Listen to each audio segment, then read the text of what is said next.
real high-class bout. It's on!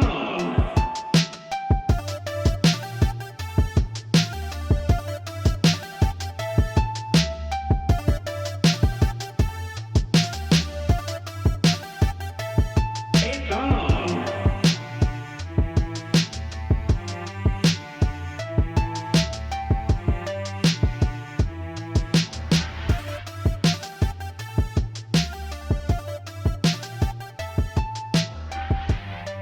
Hello, everybody. Welcome to Arsenal X Boss Rush Games Xbox podcast. I'm your host this episode, Eddie V, the enlightened and excited one. And joining me, as always, is the wise Wisconsin, Mr. Jesse Douglas. How's it going, everyone?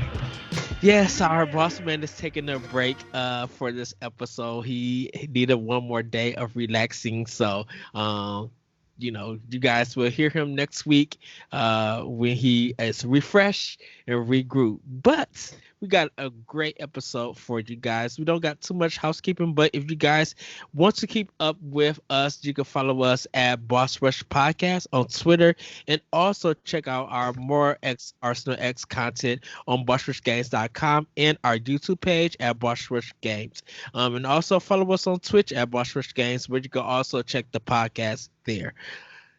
Jesse, you were gone last week from and this week, technically, and this most week, yes. of this week. So how was it? How did you enjoy the time off and everything? Yeah, it was a lot of fun. Except for the heat, it was like 90. I think it was like 95 or something like that over the weekend when we were camping. Which luckily we weren't staying in a tent, because that would have just been like flat out miserable. Yes. I probably would have honestly wanted to go home the first night, but because it just was brutal. Like, not only was it, like brutally hot, it was also like 100% humidity. So it was like, so it was just like, like it was just pure, just nothing but sweating nonstop. And so, but luckily what we did is it was $100 a night, which really wasn't bad. And that included the camping spot. Mm-hmm. But then it was like basically like you had like one of those campers that are more like a trailer home. Yes. Where it's got like multiple areas that people can sleep and stuff.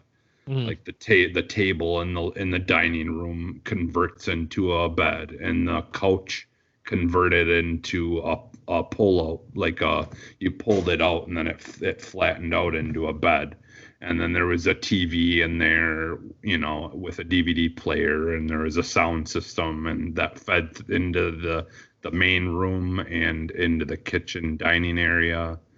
And, like it had its own bathroom and full kitchen and all that. So, I mean, like we could actually, put stuff in a fridge and all that and keep it good without having to like have it in ice and be fishing through ice to find things and stuff like that. So, I mean, don't get me wrong. I love camping in a tent.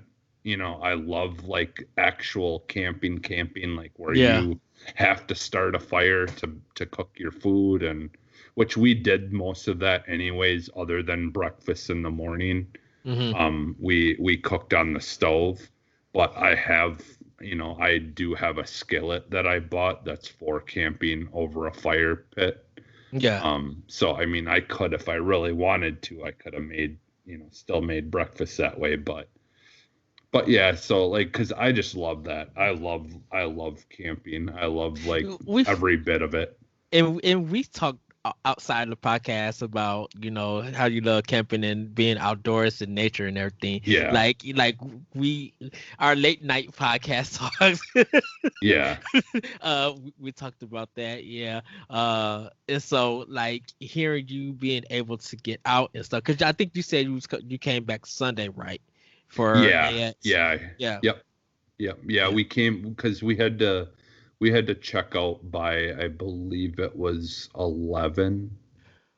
because they, with especially with, COVID and everything, Yeah. they've got to make sure they can get in there. And because this place that we stayed at was like, it was basically booked all year. Mm-hmm.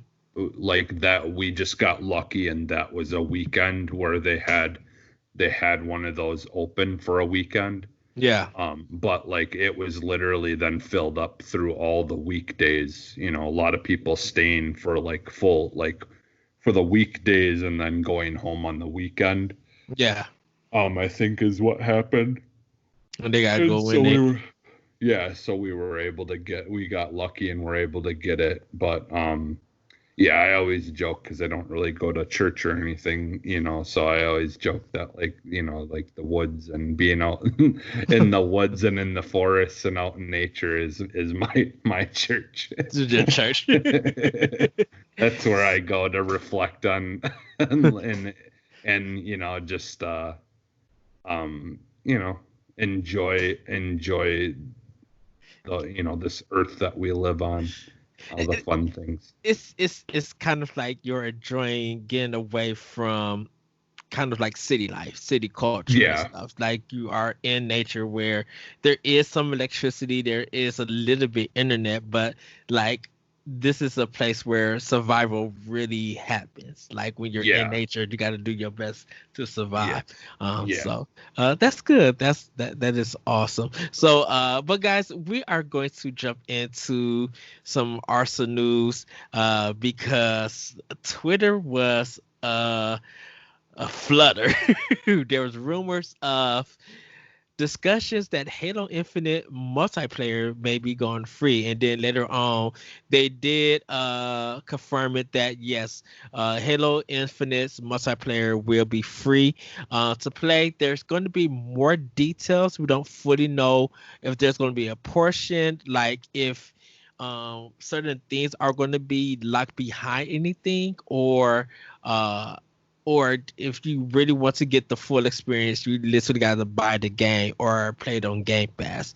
Because we do know that, yes, in order to play the campaign, you do have to buy the game, or you do have to have Game Pass. So, but the multiplayer, it may be something like Call of Duty, where it's just Warzone, where it's just a battle royale. Battle royale, but they said that they don't believe in battle royale, so it may be the classic ones. It may be capture the flag. There's a lot that we don't know yet, and if you guys checked out Boss Rush podcast, me, Corey, and LaRon, we had a discussion about it and talked about it. This is, to me, this is good news for it. And I asked, like I mentioned, Luke Lore from Expansion Pass. Like I said, you guys go check out that podcast. He's wonderful. We literally was talking about, it feels like Halo Infinite is going back to a simple route. There's simple route, simplicity with it, because there's been criticism. There still is criticism about its graphics. There's still, like I said, Digital Foundry did a great thing. So because of this criticism with this graphics, is it going to affect what the multiplayer is? That we don't know yet. We know that they said that over time they're going to be working on it, and one of the points that I brought up is because their new engine that they created and working on to make Halo Infinite. When you first see it, like if you go back to I think 2017 E3, 17 or 18 I think, and you see what this engine is, and you just like see all this graphics, you like, if this is running on this engine, this is crazy, this looks so good. And then seeing what the game is, what it's running on, people were disappointed. And if this is also going to affect the multiplayer thing, some people may not even bother whether it's free or not to play. But we talked multiple things, and I want to get your viewpoint on it. What do you think of this? So, like I mean, I guess it's possible this could be kind of the same situation, but honestly, in my opinion, not as critical of a way. Mhm. But remember when the demo came out for Anthem, Yes. there was a lot of issues that people had with with it starting up and a lot of technical issues just getting the game to work. Mhm. But and then we kept on hearing oh, this is an early build of the demo, and not to worry about it. That's what had been said, and then the full game came out, and some of those issues were still there. Yes. And then that's ultimately, in my opinion, I think what hurt them so much. I honestly think people would have been a little bit more willing to look past some of the lacks of certain things, and not been as critical about it had it felt like we hadn't been lied to, I think. But so with this, because the same thing is kind of coming out that what we seen was just all they had available to show, and it was an early build, Yeah. Before anything was polished or any of that kind of stuff. And that's why it didn't look as good, so apparently they just wanted to get gameplay of it out and just kind of show what it was going to look like. I think it's one of the things that at this point in time you really can't have an early build. Really, meaning that if you are announcing a game that's about to come out within 4 months, I think in November, right? We're actually, let's see, September, October, November, in 3 months. At the time of this recording, if you're about to come out in 3 months, are you guys really crunching to get this game up to snuff? Because it's going to be like this is the headline game for Series X, and this cannot disappoint people who was getting a Series X, because everybody's going to be like, I should have just got the Xbox One, not even spent my time getting Series X, if this is going to feel rushed and everything. And I think that's why Nintendo, dollar in the jar, why Nintendo, when they feel like they're not going to show you anything until it's actually ready to go and polish, and when they show that it's some portion of the game is ready to go and polish, that's when they're going to make the trailer and bring it out. You brought up the Anthem thing. I always bring up the Daemon X Machina thing, that they put out a demo for people to try and be like, we want your feedback, and your feedback helps us. That we already don't have a set date, but your feedback is going to help us polish the game. A lot of people see that the game was average. I still love the game. I think it's such a great game. Where Anthem was just like, we only seen the trailers, and you push this narrative of this game with this beta before the day is actually released. So we didn't really get a chance to get a feel for the game and really get information, because you did a closed beta, you did a beta for everybody, and then you did a full game, which allowed everything to fail. They didn't give it time to breathe, and so with them not being able to get that game together to delay it and really work on the game, Anthem continued to have its problems and everything. Now, and there is a news story that's out there that the Anthem team still hasn't really said much, but they said the process and the development is going pretty smoothly. They was talking about loot and everything, so there are some stuff with Anthem that is happening that is making the game better. They just haven't revealed it. So with Halo Infinite, with this multiplayer, maybe if people could get past the graphics and everything, if the shooting is there, if moving around, it's just like being with your teammates. And I said this to LeBron and Corey, that if you could go back to original Xbox with the LAN parties and how that online thing was, where I said if you weren't playing SmackDown or if you weren't playing Mario Kart Double Dash or GoldenEye or some kind of form of multiplayer, Halo on Xbox, the original Xbox, the first one, was the game that people were playing for shooters. And they were having these pizza parties and beer and just hanging out and everything. They were having that. And so if Halo Infinite multiplayer can grasp that again, I think with it being free, it's going to be a benefit, but it may also push people to get Game Pass or buy the game, because if there's a lot of content on it, they be like, you got to actually put some money into it. Now, if you want to support us and you want to buy it and you want to buy this, we got an offer right here that you can't really refuse. So, yeah.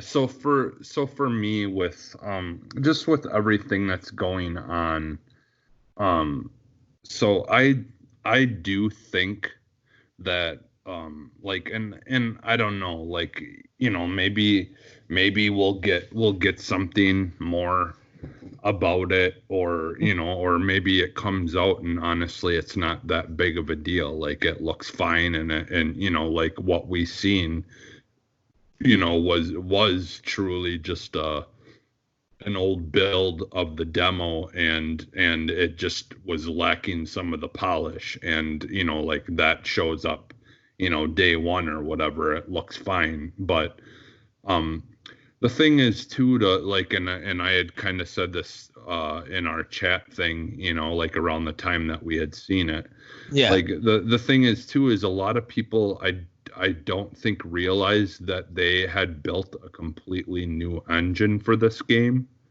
That's going to be basically the engine they use for Halo moving forward on this next generation of console. And usually, like, a lot of times when people build a brand new engine, it can take like 3 to 5 years to build one. And that's what when we was talking, I mentioned Guerrilla Games engine, because that is Guerrilla Games helped make Death Stranding. They're running on that Horizon engine. I don't know what Guerrilla Games call it, but their engine that they're using they're working on it. So maybe in the future, Naughty Dog and Insomniac and anyone else, Team Trico's Team Eco, maybe they could all use Guerrilla Games, because now you are using your in-house engine. You're not dealing with Unreal Engine 5 where you have to pay a license or anything, because I think that's the thing with people don't understand with Halo's engine and Hellblade's engine. Microsoft and Ninja Theory, they got to pay a license for that. Halo doesn't have to do that at all, because they're using their own engine. Yeah, and so one of the things that people had some issues with, that just didn't look as great on the Halo demo, was the like a lot of the, like, how surfaces reacted, and and how in the light or in the darkness it would lose its like it would lose the sharpness and the uniqueness look of the surface and stuff like that. And and there was talk about a lot of that stuff being due to a certain type of lighting, way you do lighting, because like a lot of times in games, lighting and shadows are baked in to the objects. And so like when you have a really, really detailed surface, the only way to make it look decent in dark or in light is you have like actual like different alternate images of that surface with different lighting effects that it would switch to. And that's what Digital Foundry covered. They was talking about the lighting on there. go ahead, continue, because I didn't mean Yeah. to interrupt you. It was just No. like you mentioned it, and I'm like, that's the same thing that Digital Foundry showed, Yeah. and like I think Yeah. 2 days or some time after they did the Halo Infinite thing. Well, we'll see. Like, this is the thing. Like, I've been doing this a lot lot lately with, be it things from Sony, be it things from Nintendo, be it things from Xbox, PC. Like, I've been trying to do my due diligence to actually look at multiple sources of people who know way more than I do, or the majority of people do, about the way things work when it comes to building games, because I want to try to have a more educated understanding of things instead of just right away throwing shade at stuff. Like, I want to be able to try to, like, give these developers the benefit of the doubt, Mm-hmm. and learn about why things may look the way they do, or why, like, It's why is this an issue? I think it's I can actually say this. Like, if you want to understand lighting in this modern age before next gen goes, definitely play The Last of Us 2. Hmm. It has its problems. It has some great things with it, but the lighting and that lighting team did a phenomenal job. Hmm. One of I'm friends with one of them on Twitter, or followers with one of them on Twitter, and Hmm. um, I like he responds to different people and everything, and it was just like he was showing pictures of what he did to light and showing Hmm. pictures on what other people on the lighting team, and I was just like, that was the main takeaway that I got from The Last of Us 2, is that the lighting in this game is like phenomenal, which Hmm. like I. The delays and stuff, they really put some work in the lighting when you Yeah. put it into the game.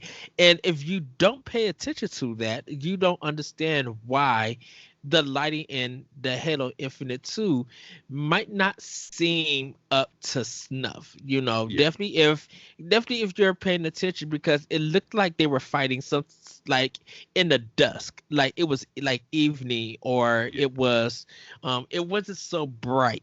And I Yeah. think that's what a lot of people were just like, these this still looks generic, like for a system that's supposed to be doing all this ray tracing and all of this Yeah. technological stuff in the system. There should have been a better representation to it. And Yeah. Which I think it was lacking. I think it was lacking.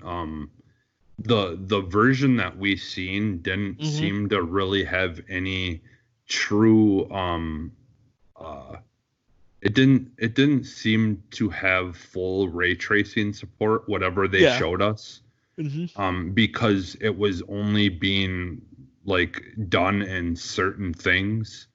And that's why, like, they've come out and they've said that there's going to be, like, a ray tracing pack and stuff, that, with the Series X version, there's going to be a bunch of things that will be fixed and look a lot better on that version alone, because there yeah, there will be some updates. But so, kind of going back though to what was going on in that demo. So like, they I forget how long Unreal had been working on making the Unreal Engine. It's been, like, I think, like, Unreal over 10. 5. Yeah, I think it's been like 15 years or something like It crazy like had that they had been working on it for. no, it had to be shorter than that, I No, think, it was. because I Unreal heard it was a. 4, I heard it was a really long time that they had it been working on it. it could have been, because Unreal 4 didn't drop until maybe 2007, 2008. So Yeah. were they working on 4 and 5 at the same time? Because Well, I think once they finish one, I think they start working on the next one, and with the vision of next Mhm. generation, kind of in the the view. They Right, probably, as they're going along, they're kind of tweaking things. I 'cause I think forget. I watched 'cause I something where they said how long they had been working on working it on it. for, and I 'Cause don't remember the exact amount of time, but I just know they said that it was over a decade. Where because I think so right because I think Wii U was doing Unreal 3. yeah. And I think Unreal 4 didn't come to Nintendo until Switch came out.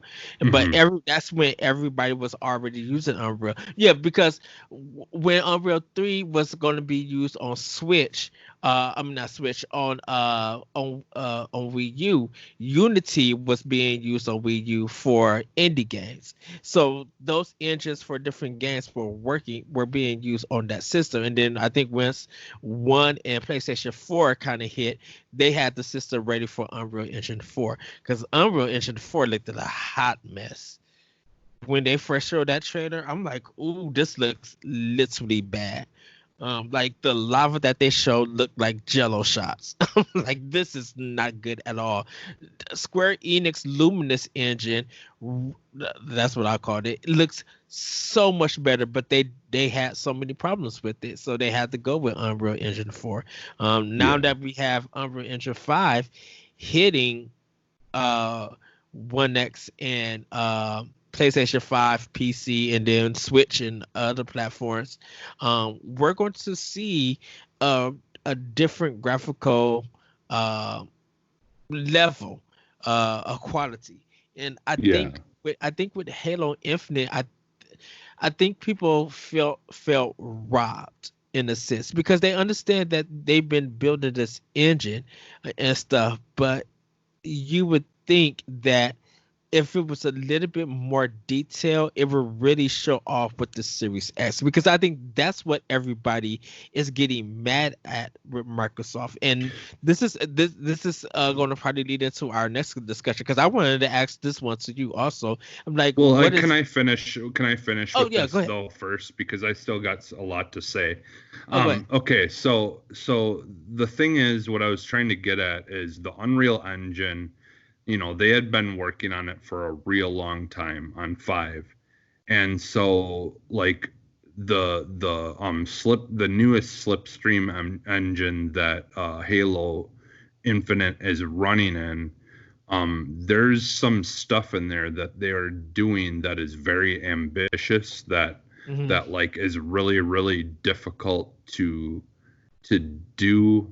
Like I just don't think they really would have been able to do it like perfectly on the old consoles, Hmm.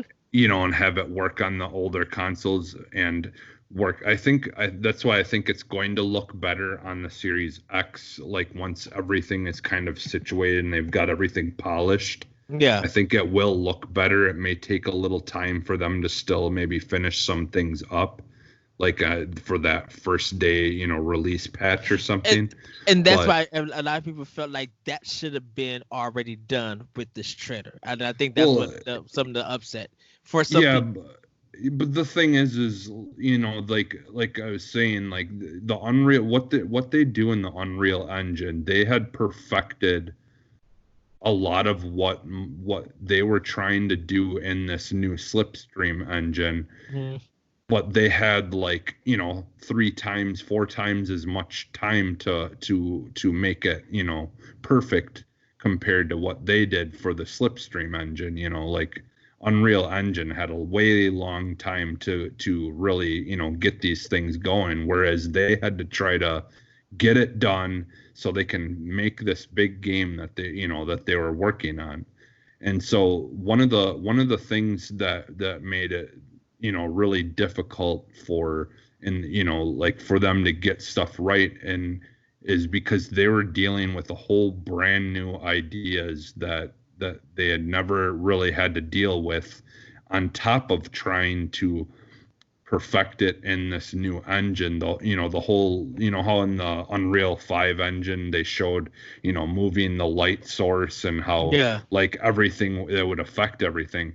Well, they did that in the Slipstream engine, but there's still some things that they need to tweak to improve upon that that Hmm. that thing, because like the whole idea of Halo Infinite is you could play through the game, you know, like 6 times, and every single time that you play through the game, through the campaign, depending on what you're doing, you could be doing fights, that same fight every single time at completely different times of the day. Yeah, they there's a did full, mention it. yeah. The day and night cycle. They did mention that. So that very ambitious thing that they're doing in it, Mhm. plus they're also doing where the clouds and everything are procedurally generated. Yeah. So like clouds and all that won't always look the same, because Right. most games, in order to make the polish look really good on things, they're not doing, you know, a day-night light cycle, because they want to have one stationary light. So then when they bake in the light, you know, the light sources into how the reflections and the things of the way that surfaces look, they can get away with that because the light source is always going to be coming from the same direction, right? Whereas with this, when you have a light source that's hitting the characters at different directions, now you can't just bake that stuff directly into the assets. You have to let the actual lighting source in the game do all that stuff by itself, because so you can't do the cheap way of just making things look, you know, like a certain way when you're in light Being and able when to you're in dark. being able to fake it without optimization and compression. I think so they're doing that kind of stuff in this game, and like I said, they you know, they had a fraction of the time to perfect that. But see, that, I think this is that system. I'm coming from the mind frame of people being upset in a sense, and Mhm. I think the mind frame is that how do you, as a company, because I think they started this whole engine after Halo 5. I think they literally took a break after Halo 5. You know, we released the game, let's break. And during that time, they were just like, okay, we got to create something completely new for this. If we're going in a new direction with Halo, this needs a different this needs exactly. And so they probably were thinking that before they even like announced Halo Infinite or even showed off the engine, there have been talks. Nobody, they probably have just been talking as a team of what should we do, what do we need, what kind of direction do we want to take Halo, and what is going to be the power that's going to give it. And so it's one of those aliens, I still hate to say this, is one of those alien colonial marines thing, is that you are impressed by showing off what it could be, the ideal of it. Everybody is running with that ideal as the actual game, and then when the actual content is shown or released, it's not what you showed in a sense. So that is from the gamer perspective, who is angry and upset. I definitely agree with you. I'm there with you. Like, I didn't think it was bad. I think I had I honestly, when I watched the 4K, when I watched the regular, like the actual 4K trailer, it looks so much better than, you know, that 1080p that they were streaming. I think unfortunately there's a lot of people out there who got mad at that version of it and never actually watched the 4K one, thinking that one was in 4K. Yeah, like, because I think my thing is the one of the problems that I could understand that it's an early build. It was definitely Chief's glove. and it was just like the glove looked basic when the light hit it. You would think that his glove would be a little bit more detailed, where you could see spots, or you could see something, and it's just like, okay, that's some assets that they got, but I think they're still developing on it, and that light source is showing how it's not up to snuff. Now, not saying that Halo Infinite looks bad. I think they were trying to show off, this is the world of Halo. This is the idea that we're giving you. If you give us a chance to continue to work on this game, it's going to improve. There are going to be patches and everything. One of the other things too that I wanted to mention is like, yeah, I do hope that they fix some of those graphic things, because it, like, especially if we're going to be playing on a Series X, we want that game to look amazing. But the thing is, when it comes down to it, like I always bring up Anthem. Like Anthem, that game, like every aspect of that game looks phenomenal. Like it is one of, I think, the most amazing looking games on this generation. But the lack of game stuff is what made people not like it. So like, in my opinion, and and this is where a lot of people become hypocrites, but like, I don't care. Listen, Ed. No, it's the definition. It's the literal definition. I was going to say, I don't think it's people are being hypocrites or anything. No, it's the definition of hypocrite. But what I'm saying is, I would have called them hypocrites because of Halo Infinite being so much of an open world thing, and we only seeing that small little piece. I'm just saying, not compared. You're not letting me finish though. I didn't finish why I'm saying that it's hypocritical, because people have said for how long. Okay, like, and I had posted this on something because it's just irritated. Like, people can be very irritating because, like, some people just can't be pleased no matter what. So, okay, so one of the things was when Xbox One came out, like, they had a lot of really good exclusives lined up. And then in PS4 came out, the majority of people still went with PS4 because of a lot of the issues of getting out what the Xbox One was going to be, right? And so when people that did buy Xbox Ones though said, hey, well, like, they may have screwed up and stuff, but look at all these great games we have.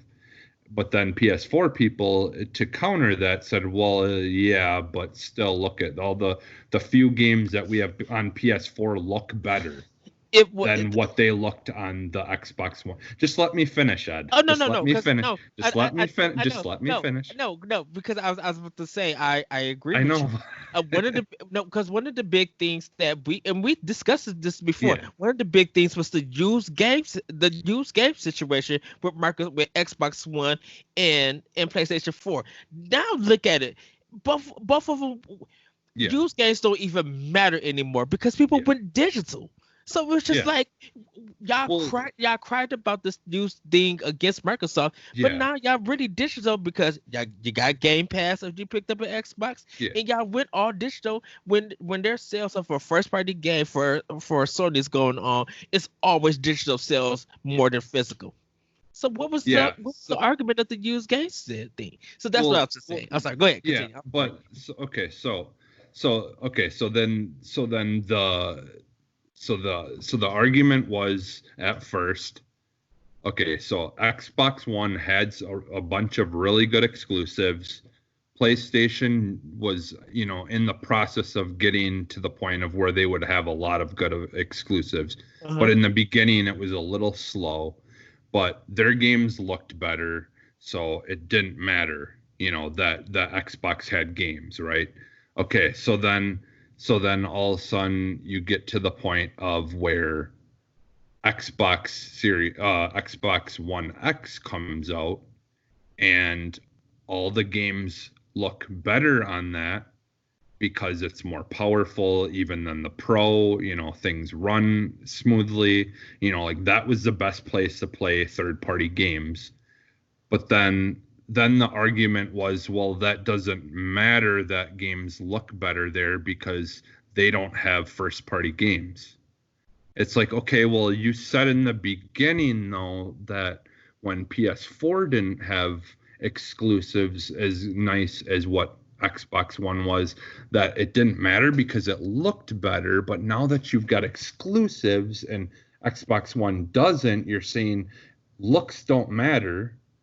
So which one is it? Is it looks don't matter, or okay, so that's where the hypocrisy comes in. I and think people have said multiple times that it doesn't matter if a game isn't 4K. It doesn't matter if a game isn't 60 frames per second. It's one of It the doesn't arguments. Just let me finish, please. Can I please finish? Yeah, I was about. It doesn't matter if it's 60 frames per second. If you have a game that plays good and you enjoy the game, most people don't care. They've been saying that what a game looks like. Right. So why all of a sudden now is it such a big deal? I want to know why it's such a game big looks deal like. because people are still holding on to that burn from what Xbox did in the past. It's been 5+ some years. People need to let that go.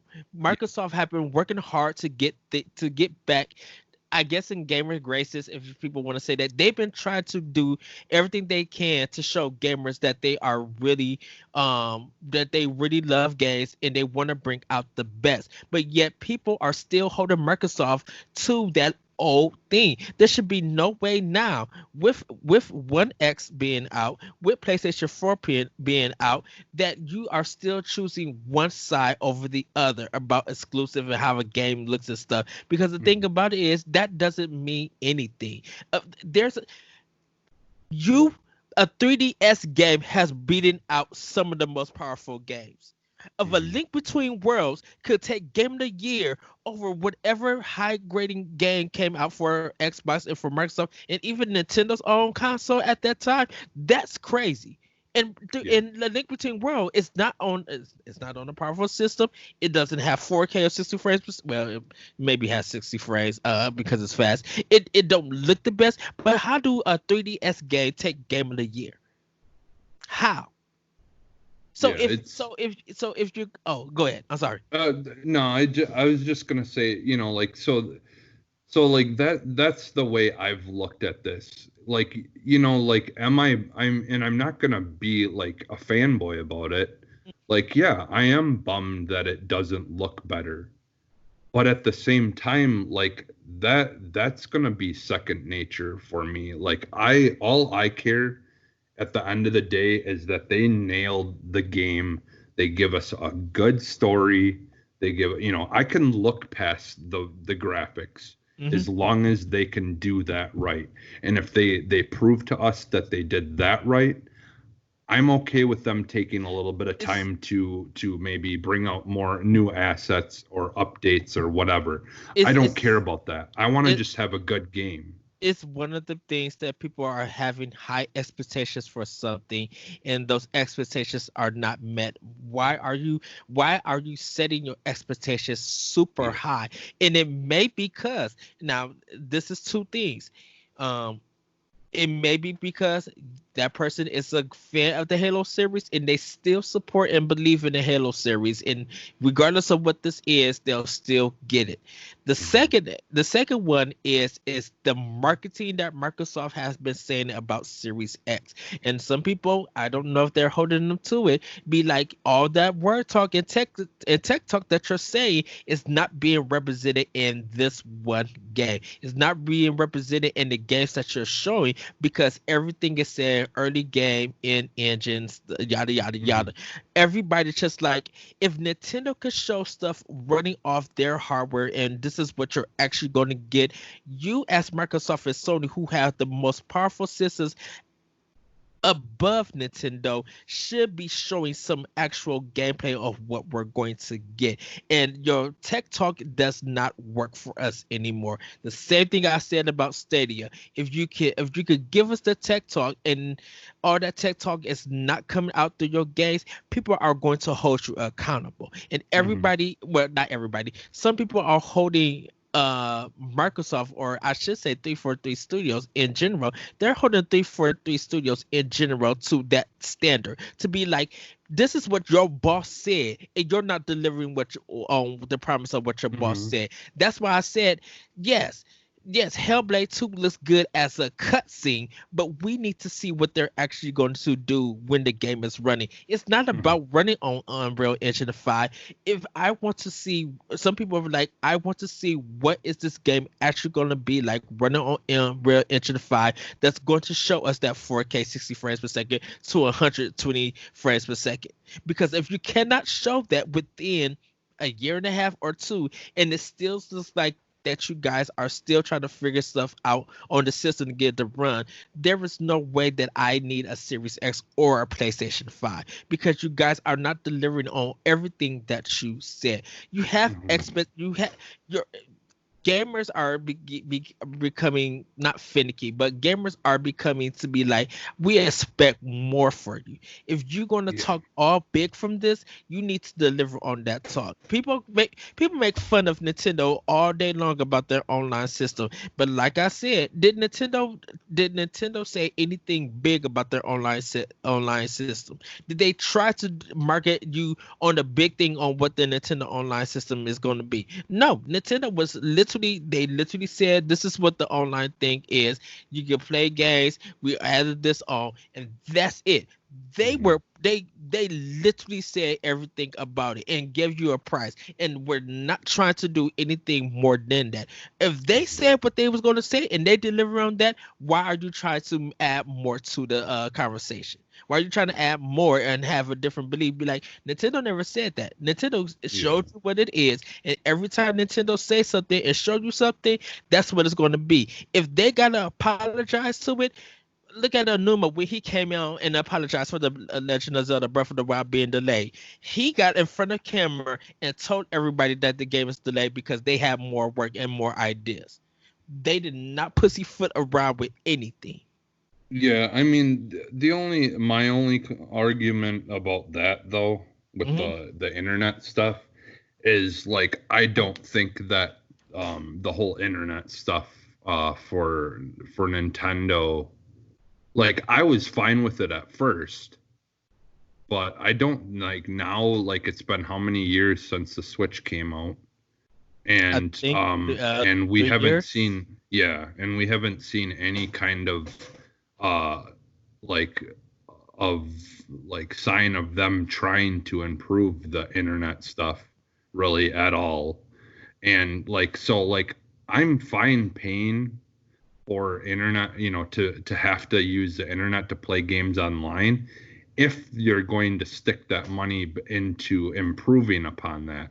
And they haven't been. So therefore, I don't think you should have to pay to play games online with the Switch. And everybody's trying to equate it to what Microsoft and Sony's charging. It's just like, this is $20 a year. What you just a year. Of course, if you're going to play online with Nintendo stuff and you need it, that's their ordeal. It's only $20 a year. You pay more in buying cigarettes per week than you would pay on Nintendo Online. For some people, they would do the same thing with alcohol. You would spend more money than you would do on Nintendo Online. Just say in general, if we're doing comparisons for it. Heck, you even spend more online paying Game Pass than you do with Nintendo Online. Whether you have Ultimate or not. Yeah, but to be fair, there's a lot of stuff that I'm paying that money and I'm not even using it. Right. So I shouldn't even be paying it anymore. But with Game Pass, I'm just talking about the price. Like 2 months is $30. Just Ultimate, and Nintendo is still just the $20 for a whole year. It's up to you. That option is up to you if you want to play online with their games and with other people. Yeah. The option is already there. my thing is what honestly what they should do is you pay the $20 a year, but that would be just for the digital consoles, the Super Nintendo, like, because basically that's what you're paying for right now is that, but they lock the internet behind that because they, like I said, like other companies stick money into improving things when you pay for stuff, which and they're not doing that. Which I actually asked Luke about this. I'm just like, what is it about Americans that don't get how Japanese play online? Because me and Corey and LeBron was talking about it. It's just like everybody's trying to equate something from a different country to America, and you can't do that because of people in Japan. They do a lot of stuff everything online. Dude, they're everything online. They do some stuff Their online. tech is so much more advanced than ours. But there is a lot of people who do a lot of gaming locally who are not online in Japan. Where here in America, they do it on their phones is the problem.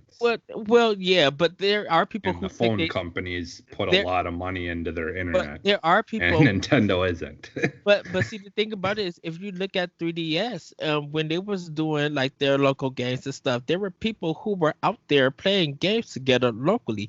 Japan has a different space when it comes to online and local play, and everybody here in America sometimes don't understand that logic because they are a bigger population than us. We're able to pay the cable company and hop online like that, or we able to use our phone. Well, their internet and stuff there is 100 times better than ours too. Like you've got to remember that there's a lot of places here that barely even get internet, and that's what the difference is they don't care about people who don't have great internet because they're so used to their just having great internet, so they don't have to put any kind of effort into making like the internet sides of games having to change that or do that differently, because they just have really good internet there that just works. Like whereas here, like they're, like you've got to get like go out and spend like $700, $800, $900 on a Wi-Fi modem just to be able to get a decent Wi-Fi like connection for gaming. And then you're forced to go with whatever internet provider is there, depending on where you live at, because there's people in your own city or even in Green Bay and Door County and stuff who live in the sticks and their internet is garbage, but it's all that they got because they feel like they gotta have cable or some internet, and this is the only way to do it, and they literally have no choice, and it sucks for them. Here in America and the internet, not saying that it's always bad, but depending on where you live at, you sometimes don't have a choice, and that sucks. Yeah, well, because like one of the perfect examples is the Street Fighter games. Yeah, the last Street Fighter game, that's a Japanese developed game. The net code is complete garbage for that game. Here, if you're playing it here, it's garbage. But you play it in Japan, it works fine because their internet is super fast. Everything works very smoothly there. And so the way the net code is set up in that game, it works perfectly fine there. But it doesn't here, and they don't care. They're just oh, well. Because and that's where there's issues with things. And in Japan, that stuff have to feel like arcade quality, because if you literally go to Japan, if there is a arcade Street Fighter 5 homemade cabinet made, there's somebody putting money in it to play that game. Yeah. Here in America, shoot, we have problems with Smash, but Smash is really supposed to be played with everybody inside the house. Then you playing online, and it sucks. I'm not saying. Like I said, like those people from America like spent their own time and money to try to fix the net code and stuff on on Smash because there were, we were going to be still having the esports thing, Yeah. and so they had to actually fix that game and make it actually good on internet, to play over the internet, because you can't have a game that has really bad netcode and you're trying to play for for an actual legitimate tournament online if it's not going to work properly. And so they had to actually like fix Smash, Super Smash, to be able to have it a version of the game that would actually work properly playing over the internet.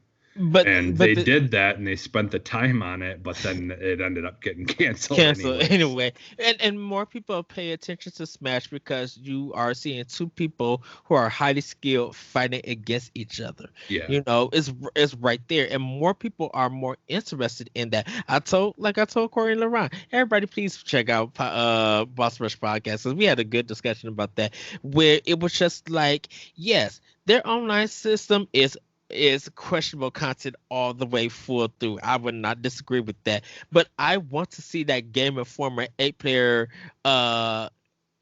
fight that everybody is in the room, because everybody is having a fun time in the commentary. And when you watch that, even though you're not partaking about it, you're getting some kind of excitement. You're getting into it.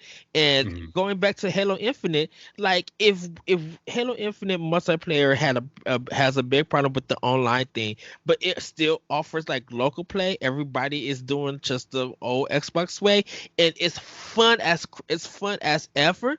Yeah. That's what's going to be the thing about it. It's going to be that connection of literally having fun. You know. Well, and like that's the thing. I think like, just to kind of finish the whole Halo talk thing up.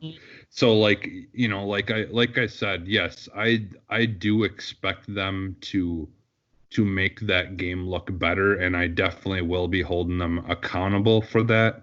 But at the end of the day, like, for me, that's not the most important thing. Like, I want them to do what they weren't able to do in 5. I want to have a good story.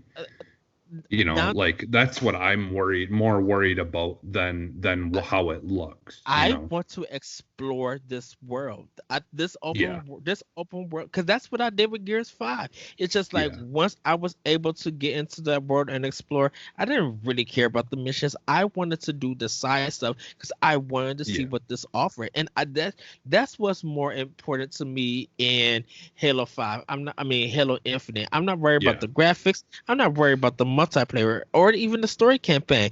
I want to see what can I find that I wasn't supposed to find, or what battle am I going to get into, and what's going to be the reward, because that side stuff is going to make my main stuff easier to do.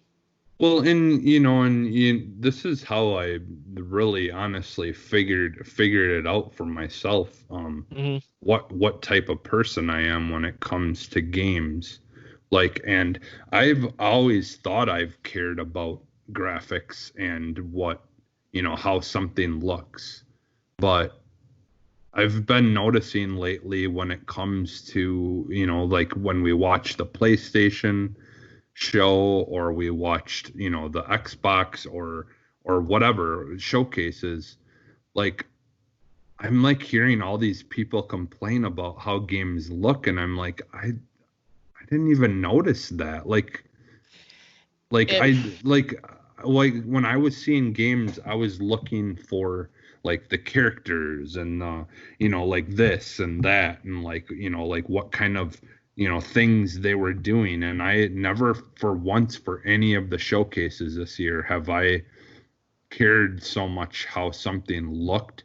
Now, like, it's different when it's something that smacks you like in the face that you can't not see, like, obviously, like the direction that they go art wise or something. There's still gonna be types of those that turn me off.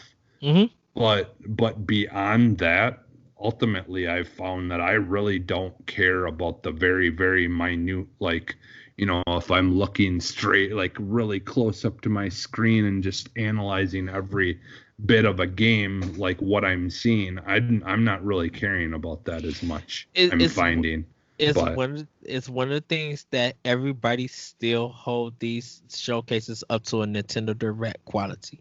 There's mhm. something about another $5 in the jar for Well, it. There's but the thing is though is there's a lot of games, or not a lot, but there's still games though that are on Switch that may not be the greatest looking thing in the game. world, but Yeah. it's an amazing game, so it doesn't Yes. matter. Like Yes. that's the thing though. That's what the Switch has done a really good job of, Mm, is saying, hey, you don't have to have these 4K graphics to make a good game. Like, and I understand that, and like, and just because something can do 4K, like that also doesn't mean, and this was, like kind of another thing people were taking a dig, for a long time now on Xbox, is, you have things like Sea of Thieves and Grounded now, and like all these things that aren't these ultra realistic looking games. And sometimes it feels like people are like, well, because you can do 4K, that you should be doing these Last of Us and, God of War type games. And it's like, no, like, you I'm need to, glad that we have you need to a have variety of a games. I diverse don't a want dice just those kind of games. a If I diverse wanted those, catalog. I'll get a PlayStation. It, I don't it, want those. it's but you know what? Even PlayStation is trying to find its way into a diverse catalog. It's just Yeah, like this year they did a really good job of that, and that's why I was it, 100% amazed with their it- showcase, right, like because it was different from what I've been used to seeing and every we right, and we said that about Microsoft. It's just like you guys year. are good and you have 12 or 15 studios, and you Yeah, guys have enough where you can deliver a diverse catalog. You don't yeah, have to have every. Okay, yes, Grounded is getting like a lot of love. That's yeah. great. The way that Ori, the way that Cuphead, the way State of Decay, Forza, like there's a whole bunch of stuff that even Minecraft Dungeons and stuff, regardless of people liked it or not, Oh, I'm like, Minecraft you Dungeons, for the kind of art style it is, it looks this phenomenal. right, Like and it, this and like Microsoft could stay on that role of yes, deliver us different games because guess what? mhm, Just because a adult don't like a game that you guys created, guess what? It wasn't for them. It's sometimes not created for them. It's created for some other type of thing. yeah, They have every right to not like it, but that shouldn't affect you guys of marketing to what this game should be. If they don't like Minecraft Dungeon, A, you don't have to play it. B, you don't have to buy it. If it's not meant for you, don't touch it. Don't ruin it for anybody else who wants to jump into this game and play for it. mhm, If the messaging has been like pick up a controller and play with your family, guess what? If you're a person who don't have a family to play a game with this game with, don't give it hate. It's not for you. mhm. I could play Minecraft Dungeons. I got it on Switch and I Yeah. enjoy it. I will return to it because of other games. But I'm just like I'm like I played it. It's fun because I like this diversity that Microsoft is delivering.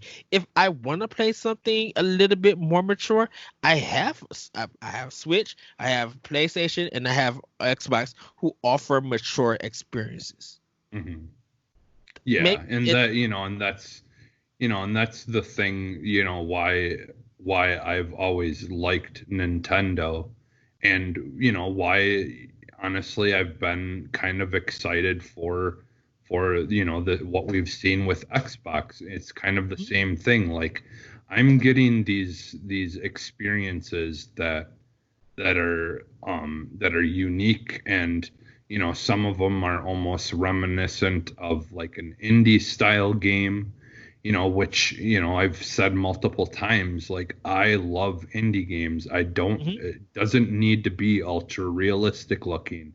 It doesn't need to be like all these things that that people expect from 4K. It's like, all I want is a good experience that I'm enjoying.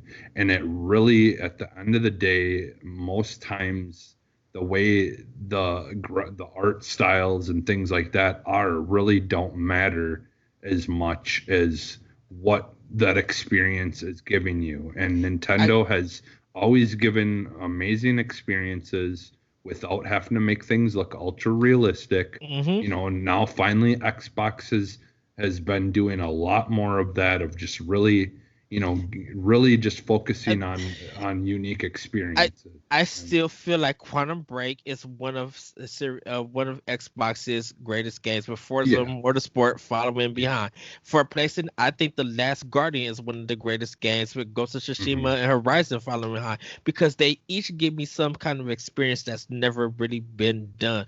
I don't yeah, care what anyone talk about Quantum Break. I love this. I love the story. I love the art, the real life action parts I was into. I'm like, I could yeah, watch this as a TV thing. yeah. This is I wanted engrossing. it at a And show. right, and really no one besides her story, um it's that's her story, even though that's a FMV kind of style game, it's hmm on that level of enjoyment with Quantum Break. And I'm like, no one did has done this as first party. Nintendo won't touch it. That's completely fine. This makes it more of an exclusive, and more of, you know have, like you said, meaningful. Like, it hmm really means something to the Xbox brand to have hmm something like this. If Sony is not touching it, a PC companies are not touching it, and this is only on Microsoft, this is an exclusive, and that I'm enjoying, that this hmm experience that I'm getting. And I hmm love when companies decide to do that and Yeah, everything. So, yeah. but we're going to jump into the last part of the show because we have been going a little bit longer. We're going to get down to what's been in our arsenal. Go ahead, Jesse. I'm gonna hand it over to you because you've been playing Grounded. Um, Yeah, yeah. Man, I could not wait. Like the first time that we seen this game, I was so mhm. excited and intrigued as to what it was going to be. And Yes. I had my worries about it, with it being an open game. I was like, well, is it gonna have the whole anthem problem where there's not enough to do, or but again, it's also only in preview. But I'll be honest, this game has so much stuff to do, and I believe they said that we only have like access to about 20% of Yeah. what they have completely like figured out with this game, like, and what they have for the final game, the final product. Yeah. I think they slowly, like, it slowly will roll stuff into it as they're developing it and stuff like that. hmm But I think they said that they're only probably at about maybe 20% of the content that they have planned for the game that's available in it right now. And there's a lot going on in this game. Like, yeah, I mean, like some of it is, for certain people can get tedious.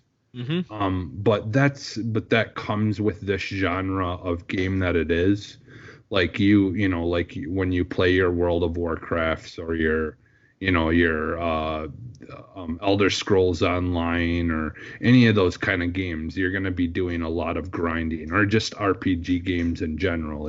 There's Yes. certain things you're going to have to do multiple times to try to get something better. Even Destiny and stuff like that too. Like, you can go through raids multiple times and keep on getting the same dumb gun, or a bad gun that you don't want, but you're going to have to keep on doing that to finally get what you want. Whereas with this, they take the different approach of where you're going to constantly be doing the same things to get materials that you need to build the better thing that you want. Which in my opinion, I prefer that any day over the random drop stuff in games, hmm just because that can get really, really Annoying. frustrating. Yeah. But so, like, knowing that what I'm doing has a purpose, and I don't feel like my time was wasted. I do prefer this kind of style of doing things, but that's just me. So, but yeah, so like the like building and stuff, I mean it there's so much stuff to how you can do things and how you can um like make the process much quicker if you build certain things. Like there's these things you can build where you can stack up the leaf pieces or grass pieces that you use to build walls and stuff like that. Yeah. And then there's one you can stack up all the more wood pieces to make the more stronger, durable piece and things like that. And so otherwise, though, if you don't have one of those, you have to kind of just throw a pile of things somewhere on the ground and it will stay there. So wherever you drop stuff in game, it doesn't disappear over time. It will stay there, which is very cool. Like so if you need certain things or you don't want to hold on to something for a moment, you want to kind of go and do something and you need space to store in your backpack, and you want to drop some stuff, but you don't want to completely get rid of it, you can drop things by your houses or stuff like that, and they will stay there. They do have things you can make where you can store stuff as well. But what's really interesting about this game, and I at first kind of annoyed me because now we've gotten so spoiled and used to open world games having fast travel. It does not have that in this game. So when you, or at least I don't have it yet. I mean, that might be something that you can unlock for a certain, like when you're building houses or something. I don't know. But for right now, if you build a whole bunch of things at one of the analyzing stations or whatever, that stuff will always be there, but you can't just fast travel quick back to that station and go grab your stuff out of your little storage thing that you may have built there or whatever. You have to walk all the way back. And at first it was like, God, I wish that there was fast travel in this game. But now that I've played it enough, and I just love the atmosphere and all the things, and like, trying to figure out, there's a spider there, so I have to take the long way around because I want to avoid him or whatever. You'll have to try to figure out those pathways and things like that. Because you could very well die on your trek back to one of your first places that you discovered. And if you do, what's cool is your backpack drops where you die. And then when you respawn, your backpack shows up as a beacon on the screen. And it will tell you how long you have to go to get to it. So you can go back to it, grab it, get all your stuff back that was in it, and then pick up the journey from there. But what's really kind of neat, though, is you can build beds. And when you build a bed, it will ask you if you want to turn that into a spawn point. So if you die, you'll at least spawn wherever you turned the last thing into a spawn point. Yes. So you really have to kind of work on, like planning those kinds of things out. Like, okay, well, now I'm pretty far away from the last place that I said is my spawn point.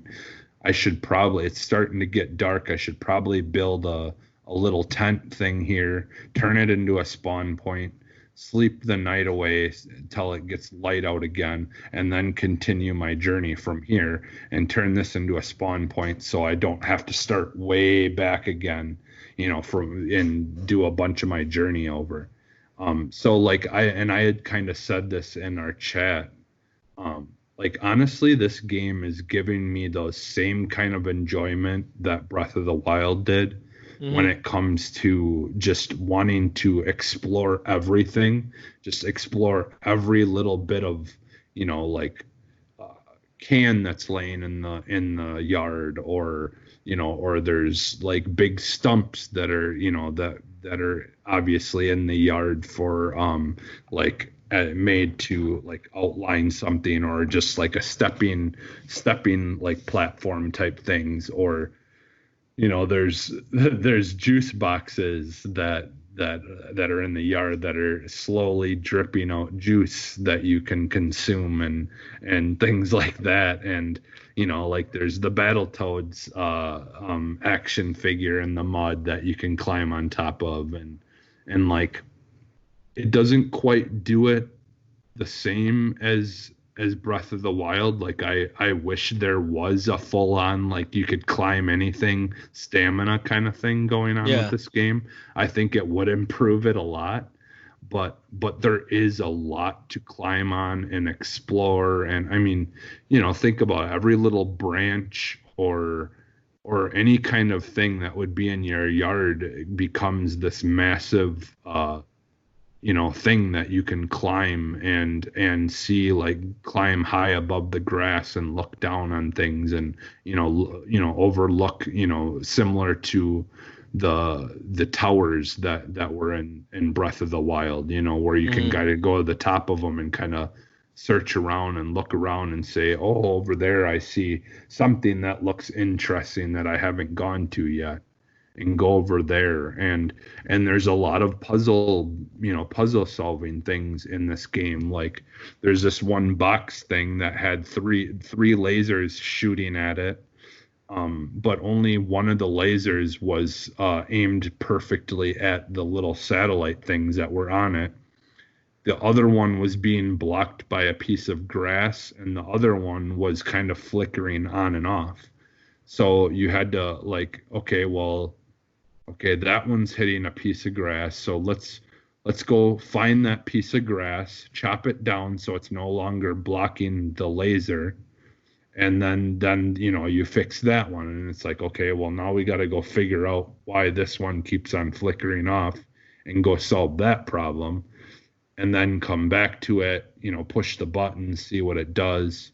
And there's just a lot of exploration, and like you're solving puzzles, but you don't have any clue exactly for sure what they're going to do, which is really cool. Like it's not like blatantly obvious, like, oh, well, if you do this thing, this is going to happen, which really does a good job of continuing the mystery of this game. Like, because that's what this game is. It's like one big mystery as to why you were shrunk, how you were shrunk, like who this person is that's talking about shrinking things, and like there's all this stuff that there is to find out, and it makes you want to search every single, high and low, every single bit of this world to try to figure more out about what's going on. And like I said, like I haven't played a game that's made me this like wanted to just literally play it every hour of every day that I have free, like Breath of the Wild did. So like, yeah, like honestly, I've said to you, like I think this is honestly right now like my favorite game of the year. And it's not even a full game yet, though. Yeah, like when it comes to Xbox, I think I will put right now, I will put Ori and the Blind Forest as like my number one. But like I didn't get Grounded. I was going to get it, but I changed my mind because it's just like it's early preview, and that doesn't mean that I don't want to get it in early preview. I want to get it in the full finished game. So there's still support coming from me. I just like I want it, because I'm like, if it hooks me and I did everything, I'm gonna be like, I want more. It's the thing is they did a really smart. They did a really, really smart thing with the way they did this game, because like a lot of it is focused on, like there's a like almost like checklists of things that they want you to do. And like one of the last things that I got, like I was talking to something, And I won't kind of say too much because I don't want to ruin it for people. But there was talk about like something said like a prompt like, yeah, you should, you're doing well now with what you've analyzed and learned. Now is probably a good time to maybe try building a nice, big uh place now. Now that you've Yeah. kind of got the opportunity and the tools to be able to do it. And so now like it's getting to that point where if I try doing, building something by myself, it's going to take a real long time. Hmm. So that's where it would be fun to be playing multiplayer, to have people who can help you, like be a construction crew, and like, this person work on, walls, and this person work on doing this, and because like, I mean, it's literally like as I analyze things, it's like getting to the point of where it's practically like a Sims game where like you can have like there's lamps, you can build lamps, you can build this, you can build that, for your houses and all that. You can Hmm. build chairs, you can build tables, you can build like construction tables, you can build roof. The roofs are different parts that you need different pieces for to build than the walls, and you can build a better version of this thing or that thing with the different stronger or different, be it ant or plant or whatever that that you're finding. Um, so like there's so much variety and stuff that I haven't even learned how to do yet Hmm. in that game, that like honestly, even though this is only 20% of the game, it would probably take like 60 hours just to be able to say that I've done every kind of thing in this game that there is right now. Yeah, Like, Luke. like it's Oh, I was insane. I was gonna say Luke just finished it. I Yeah. think on Sunday. Yeah. So I'm like, that's cool. Well, Yeah. anything else you've been playing? I've just been trying to play Okami as well. Um I I have my issues with that game, but like it's a bummer. Like I wish it was shorter, but that game is like I do really like the uniqueness and like the cool things it does with the drawing, how you draw things Mm-hmm. kind of to life almost. And like there's just so many great things about it that keeps me wanting to play it. But there's also just certain things about it that are just like, why? But yeah, it's like overall it's a good game. I just don't think it's 100% for me, but I am enjoying it. Like because I've been trying to make sure that I'm playing it, even if it's only for a half an hour Mm-hmm. every day, 15 to 30 minutes a day or whatever. I'm trying to get that because I do want to finish it. And because rhyme I'll be able to just like breeze through like nothing. That's an easy game. I can Did you? breeze through that. I think they took Ram off of Game Pass. Yeah, I think so. I own it though. You own it So though. Okay. yeah. Yeah. So yeah. So That's pretty much it. like for me for Xbox it's still Okami HD. I'm at the last part. Um, so I could go ahead and just like literally finish it. Because the only reason why I haven't like really put a lot of time in my Xbox, and I actually took the HDMI out of my TV and put it in my PlayStation and Switch, is because I'm trying to get through Paper Mario and Yeah. Ghost of Tsushima. So I mean, I will hook it back up because that the Okami is the only thing I literally have been playing. Um, and everybody keeps talking about Dead Space, and I'm just like, okay, Doom Oh yeah, I Eternal. played I Dead Space too. Yeah, a little yeah, bit. I'm just gonna run through Dead Space 1, 2, and I think I have three. I think all three of them are available for backwards compatible for 360. I believe I have to go through it. Yeah, yeah, they are all available for backwards compatibility. and I have them through EA Access, SS. but Yeah. yeah, but if you've owned them in the past, yeah, they are available for backwards Yeah. compatibility. Because I think I'm gonna start it back up, and I'm just like I'm going to beat 1 and 2 because like I said, I've never played them. I played a little bit of 1 and then I stopped. But but I got to be in the mood to be like, let me continue this. Because right now, I got to play What Remains of Edith Finch for notes, and beat that again. And I got to play Rhyme for the book club, which Edith Finch and Rhyme won't take me long. It'll take me Rhyme will probably take me 2 to 3 days, depending on how much I play. But it's not going to be too long. If I remember everything correctly, I should get through that game a little bit quicker. But pretty much, I apologize to everybody. Paper Mario and Ghost of Tsushima are like my 2 mains because I'm trying to get them done so I can do these reviews and stuff. So the reviews are going to probably be late, and then there's some other stuff that I'm playing. But everybody, that's going to be us. Did we didn't throw out the X? No, we didn't. No. I think probably because we restarted the intro and then just forgot. But it's all good. Yes. So, well, everybody, we're going to throw the X one last time. Because we're exiting out. Thank you, Jesse. Everybody, we do invite you guys to join us with the book club. This month, like I said, we are playing Rhyme. So do check that out. We do have our Tomb Raider discussion that is going to be coming. So do also check that out.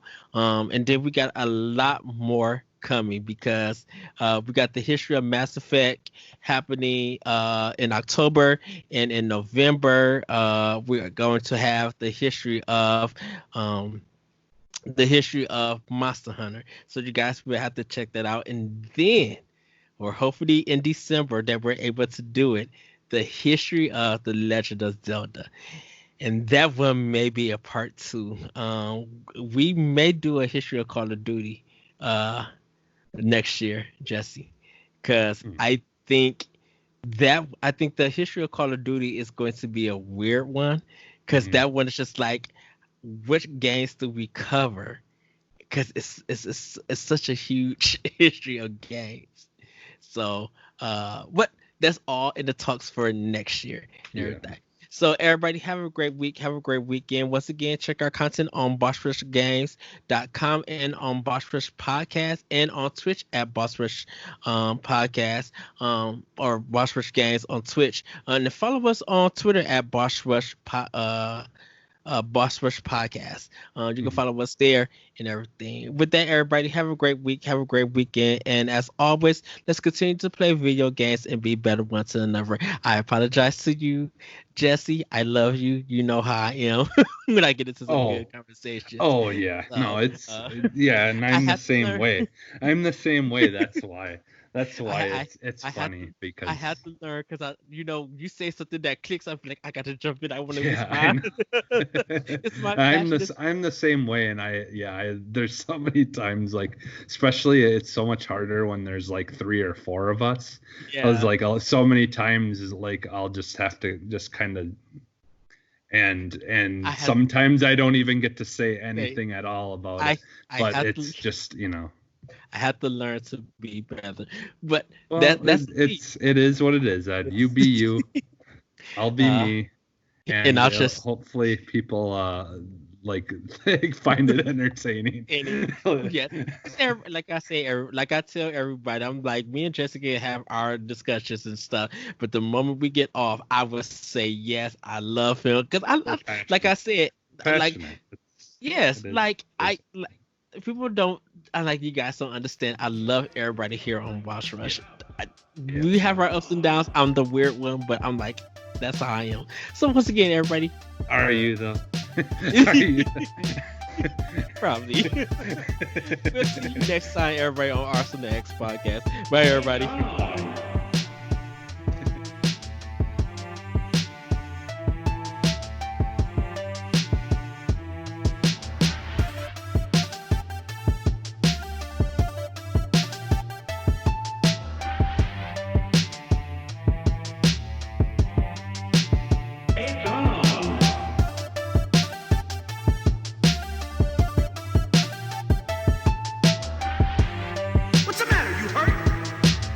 A brawl